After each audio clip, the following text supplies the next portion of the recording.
Hello, Twibblers, and welcome to, or welcome back to, Erin Twibbles Around Aimlessly. I am Erin, and on this channel, I talk about budget planning, debt elimination, and lifestyle. More specifically, about becoming debt-free and living my best life here in Australia, all whilst adjusting to the chaos introduced by my diagnosis of a life-changing severe and chronic illness in July of 2020. I combine Dave Ramsey's baby steps and cash envelopes with the Budget Mom's zero-based budget and budget by paycheck method. If you are not familiar with these, you can find links to their websites in the description box below. And if these topics sound interesting to you, then stick around and click those like and subscribe buttons to see how we go. In this video, I'm sharing our 2021 financial goals, and this includes our really big goal of paying off $43,000 of consumer debt and also saving $19,000 by using sinking funds. And we have created really ambitious goals, but we believe that they are realistic and attainable for us in our current financial situation. My husband and I are from the United States, but we have been calling Australia home since 2010, and we do have a six-figure combined yearly income. And your location and your currency really doesn't matter. This is quite popular, I know, in the US, and people might be asking, why are you doing that in Australia? Well, your location and your currency really doesn't matter. The principles remain the same, and you apply that anywhere. The principles are what transfers, not the money. That is consistent, I think, across every country. So the key for us is the budget plan. This is so important for us as a blueprint because Australia, like many places, it can be expensive. Blowing out the budget can happen really in the blink of an eye, or in my case, sometimes the click of a button. Creating goals and action plans is just our first step of the journey, and this is our second year. We started in 2020 before our disruption. So creating our goals and action plans, it's just our first step of the journey. So let's go ahead and let's get started and see what it is we want to do. And the first thing that we did was we sat down, we had a family meeting, so my husband and I talking together, talking about what we want to do. We had a big broad goal. Okay, I really want to pay off, we really want to pay off this debt this year, but we also really want to save. And the first question that came up was why? As I said, we've been tackling our debt since 2020, but this year we're really just full on. We're no longer splashing around in the shallow end. We're jumping into the deep end. And so why we want to do this is it really comes down to my family. Should anything happen to me, I want my family to be okay. I don't want my husband to have the stress of having lost an income, but then still having to pay the bills, pay the debts, and everything else that entails. And yes, I do have my superannuation, my retirement account that is sitting quite nicely. I have my death benefit payout in the event that I do die, so a one-off payment to my family as well. But I want that to be additional money that can be used, and so he can use that for anything. He can use that for travel, or he can use that for a lot of fishing trips. He can help our son when it comes time for our son to buy a house, because getting into the housing market can be extremely challenging for young individuals in Australia. So my family really is the driving point. Everything is being done for them. And it's not that my family hasn't always been my priority. It's just become much more crystallized since having to acknowledge the real possibility, the reality that with the illness that I have, I might not live as long as I had thought that I was going to. I might be gone a bit earlier than I had planned, and that's a difficult thing to accept, but that is the reality. It is also about quality of life improvement, and really this is through stress reduction and improving overall well-being. Money is always a stress point in almost everybody's lives or relationships, and so I have more than enough stress in other parts of my life. If I can remove even just some of the stressors, that's going to improve my overall well-being, my psychological well-being. That's going to improve quality of life, and I really want to have a high quality of life regardless of what's going on. And that ties into number 3, and that is enjoying life and exploring more of Australia. We've had a bucket list of things to do ever since we moved here. We thought we were only going to be here for 2. Now we are permanent residents on our way to citizenship. And there are so many amazing things to do and see in Australia that we've ticked quite a few things off of our boxes, quite a few boxes off of the list, but there's so much more to go. And we want to stop putting that off and saying, oh, we'll do this when, and just go, you know what, let's do this now. But then let's also cash flow it up front, and let's be reasonable about what it is that we are doing. So that is our why: family, quality of life, and just enjoying the heck out of Australia and exploring Australia more. And so that led to coming up and determining these specific financial goals for the year. And this was a joint process coming up with our goals, because there are 2 of us in this process and both of us have to be on board. But so we have this overall goal of becoming debt-free. We're doing it for our family, quality of life, and being able to explore more of Australia. And so then next is then what specifically it is that we want to do. And for this, we made SMART goals. So specific, measurable, attainable, realistic, and time-bound. So number 1, obviously, was debt. So debt, what do we want to do? We want to pay off $43,000 of our consumer debt. We have a current balance of just under $42,000, but when you factor in interest over the year, it's going to come out closer to around $46,000. And I'll show how I calculated these numbers in a future video where I show my debt repayment calculator, including amortization. But paying $43,000 will allow us to pay off 100% of our credit card debt by mid-year and about 90% off of our personal loan if we do an extra payment of $2,100 per month. We can go over this amount, but at the minimum, this is what we are going to be paying. And by doing that, we will hit this goal and being disciplined with that.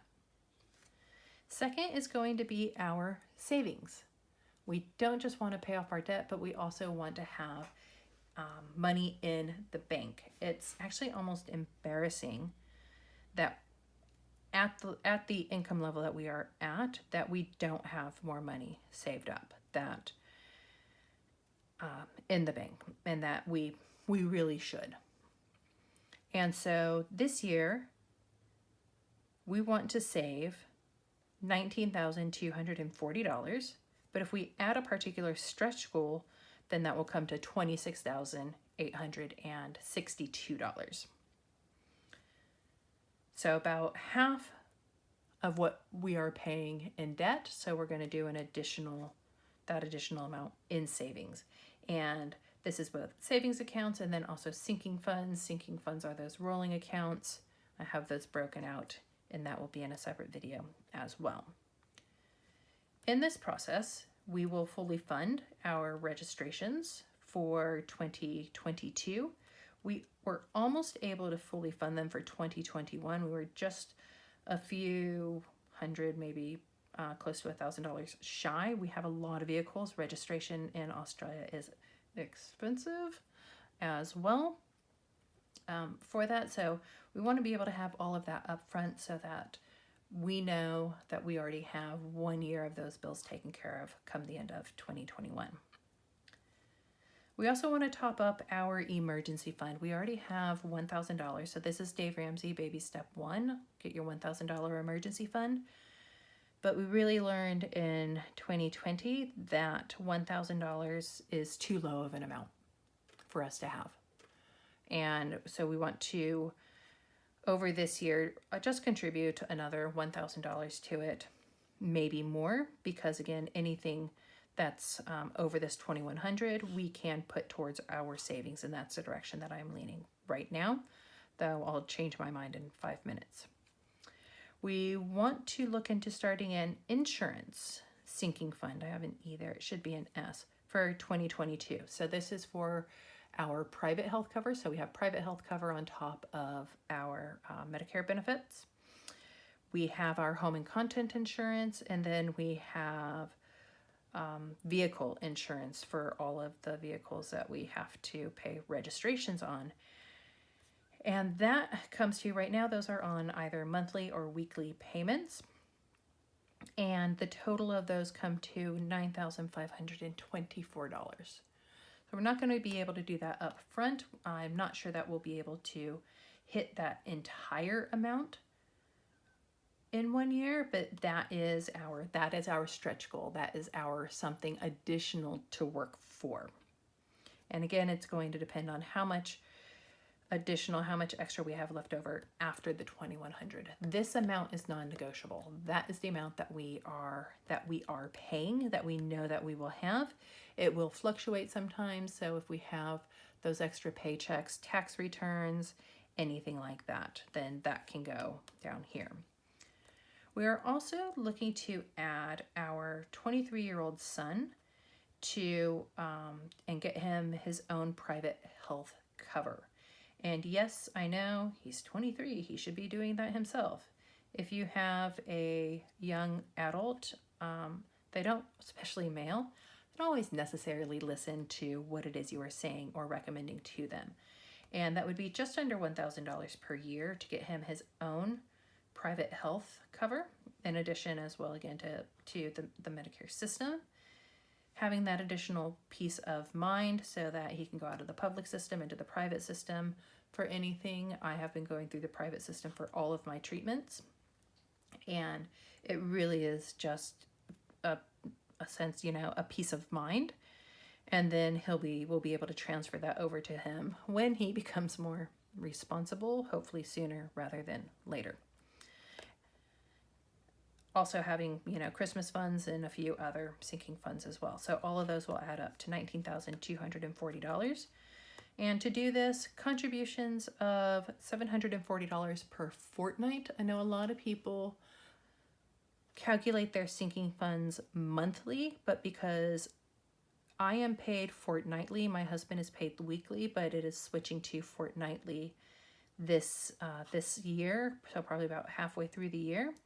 So it's not one of those we get paid on the 1st and the 15th or on the last day of each month or anything like that. So the days actually change month by month. So calculating this fortnightly allows us to overcome, there's sometimes those slight discrepancies in what the amount would be per month and what it would be per fortnight, because sometimes you have 3 paychecks in a month.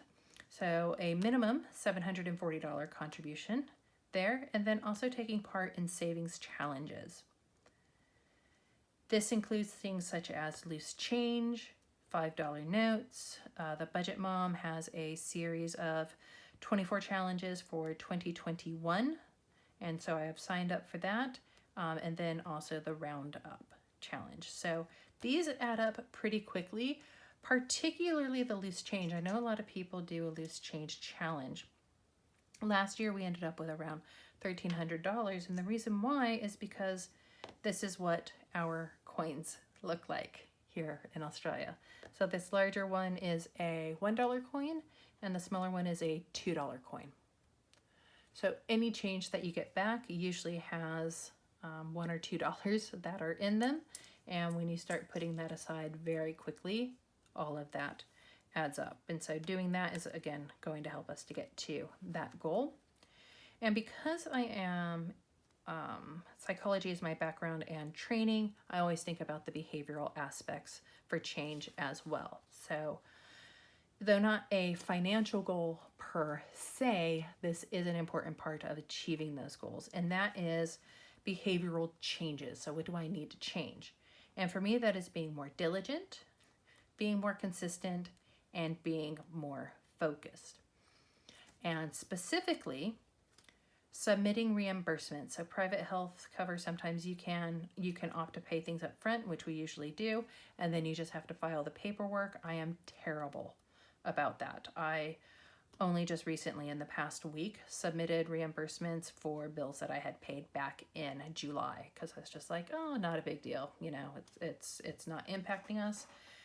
The reimbursement comes in within less than 24 hours, and it only takes about 10 minutes to do, so no reason to not do that.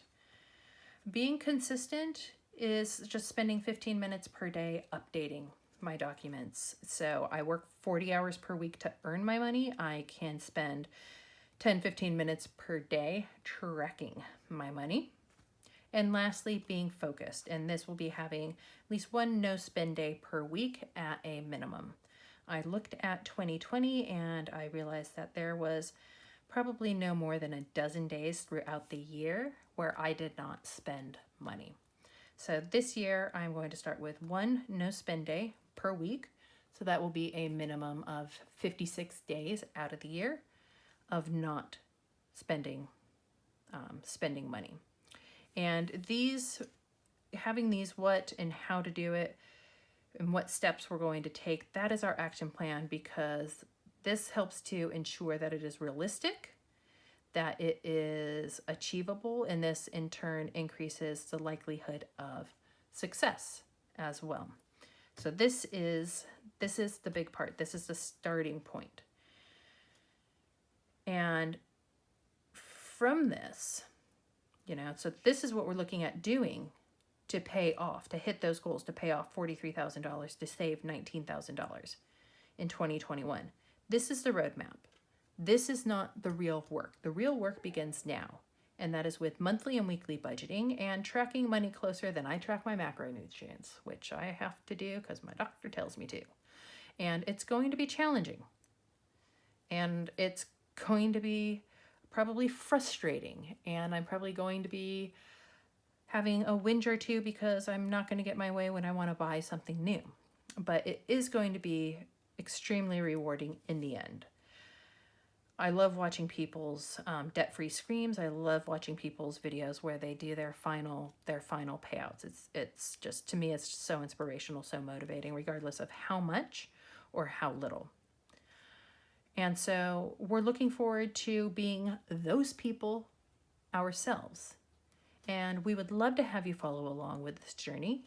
You never know what you might learn about either, you know, budgeting or debt reduction, maybe just random stuff in general.